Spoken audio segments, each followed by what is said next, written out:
Hello, just a welcome to the Passionist Peace and Reconciliation office here in Ardoyne.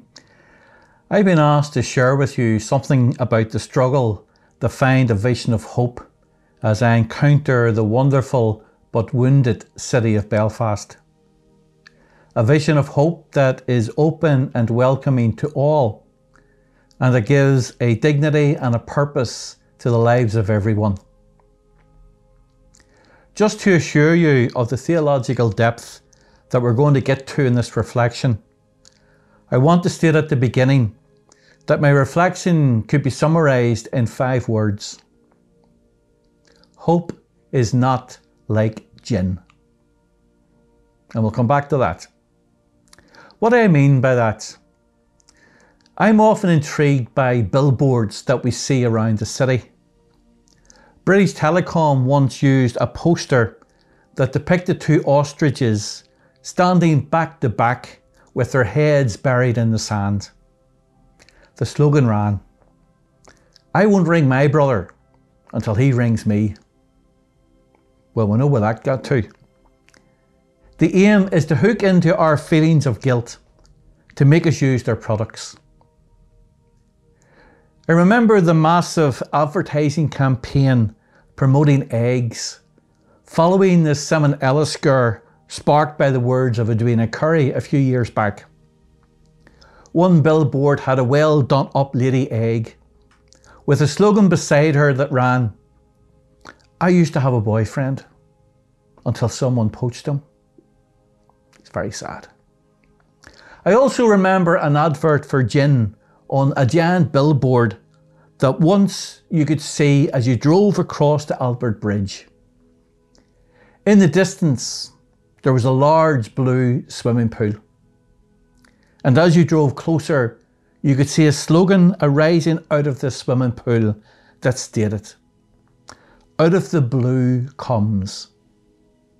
And right beside the slogan was a bottle of gin, being carried, as it were, directly into the outstretched hand of a lady in a red bikini who was lounging at the side of the pool.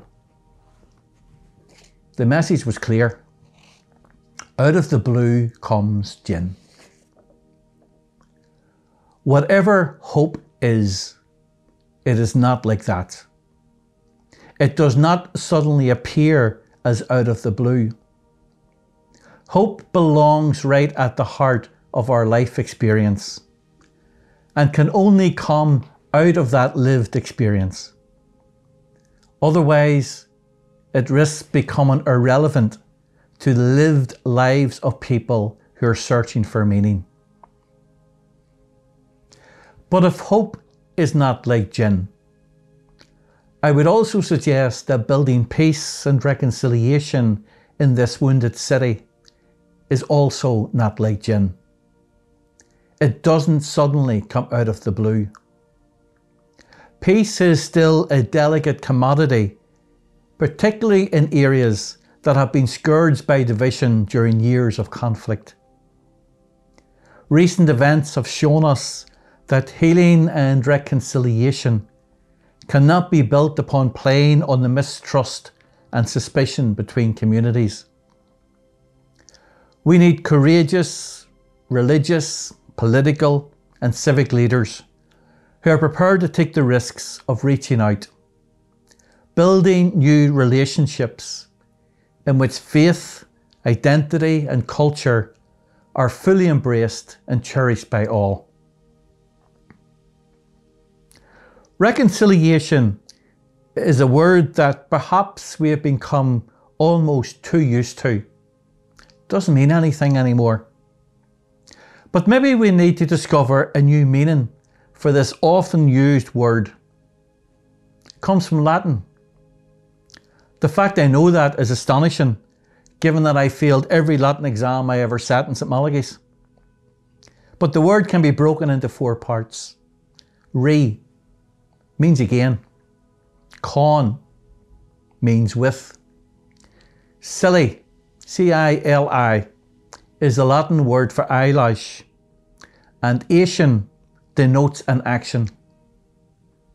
So the word reconciliation literally means the act of bringing back into eyelash contact again.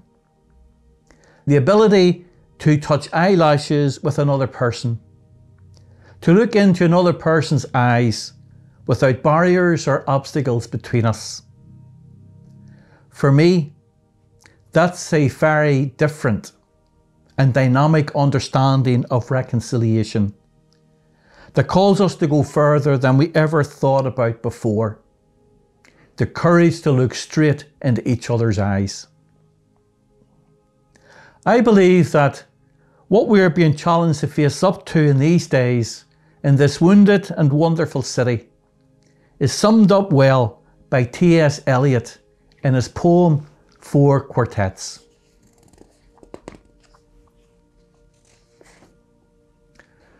Last season's fruit is eaten, and the fulfilled beast shall kick the empty pail. For last year's words belong to last year's language, and next year's words await another voice.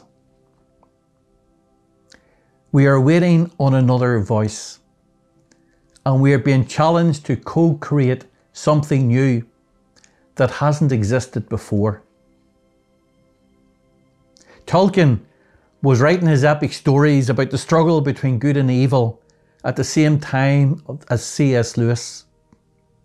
In his book, The Fellowship of the Ring, he says, "I wish none of this had ever happened." Can we not all identify with that statement in relation to the conflict in this wonderful city? I wish none of it had ever happened. But he goes on to say, the only choice you have to make is what will you do with the time that has been given to you. The only choice we have to make is what will we do with the time that has been given to us. So as a community that is home for people who profess both different faith and no faith allegiances, how can we together promote the healing of this wounded and wonderful city of Belfast? There are people around us who tell us that we need to move on, to forget the past, to almost, as it were, put a line under it. Perhaps though one of our problems is that we have forgotten too soon the horror of the conflict we endured, and in doing so robbed ourselves of the energy we need to create a new shared community together. We ignore the past at the risk of recreating it in the future. But facing up to the past must not only include looking at violent acts, but also the violent, unjust political structures, the unjust systems that facilitated discrimination and lack of equality.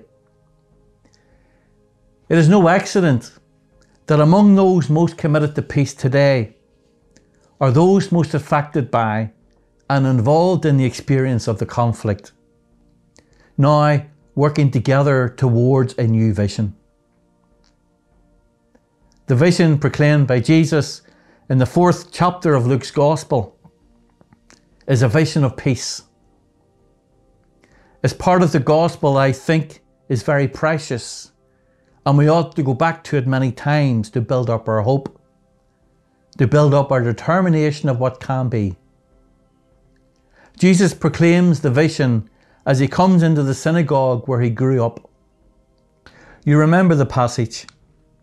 It's the beginning of his public life. They give him the scroll to read. He unrolls it carefully until he finds the words of the prophet Isaiah, and then he reads, "The Spirit of God is upon me. God sent me to proclaim good news to the poor, to give the blind new sight, to set the downtrodden free, to heal the brokenhearted, to proclaim God's year of jubilee, of blessing." This is a vision that speaks of a time when all debts will be set aside and where all people will be welcome. It's a vision of breaking beyond barriers and boundaries and borders.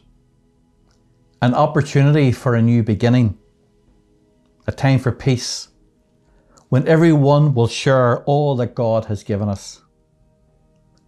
A time when there will be fullness of life for every person. That's the vision. What would it mean for this wounded and wonderful city if we look beyond our green and orange borders to both celebrate the richness and to recognise the woundedness of those we perceive to be the other?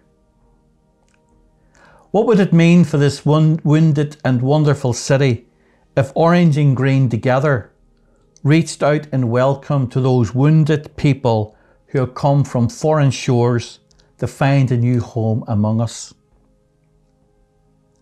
If you want a clear example of what it means when Jesus proclaims the reign of God and how this world has to be transformed to become that reign of God, you find it in the story of Niall O'Brien, an Irish Columban missionary priest who worked in the Philippines during the Marcos regime, falsely arrested and accused of the murder of the town's mayor.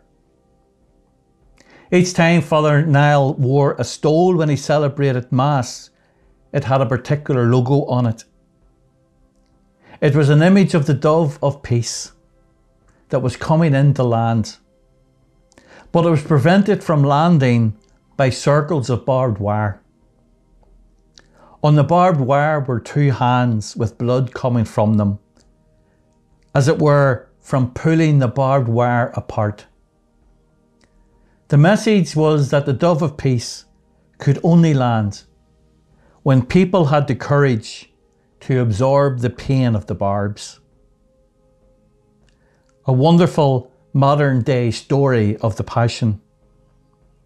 Who among us will have the courage to absorb the pain of the barbs, to allow the dove of peace to land, and for healing and true freedom to begin? But we have examples of countless women and men who on the streets of Belfast do that very same thing as the healing process goes on, who proclaim the work of justice, teaching the need for change, teaching the need for transformation of their community, once filled with injustice and division, to be replaced by equality and a respect for difference. A community where orange and green are not seen as a source of conflict, but part of a growing array of different colours and cultures in this wonderful city. One thing I did struggle with when I listened to people talking about getting rid of orange and green politics, it starts to sound like an unattainable aspiration to rid our community of something that is precious to our core. For me, patriotism and loyalty are good things. I'm proud to be green. I'm also proud of my grandmother, who came from the Shankill Road, Berlin Street. So my greenness is tinged, but not tarnished by orange. Loyalism and patriotism are causes to be celebrated. But when orange and green demonise each other and create fear and suspicion, then they become distorted and life-taking rather than life-giving. And what we did to each other in the past, we now do to Muslims, to the Polish community, to the Syrian community who have come to live among us. So what's on the agenda of church life today, if not the healing of a city that has been both wounded and wounding? And how can such healing be facilitated in and through the churches?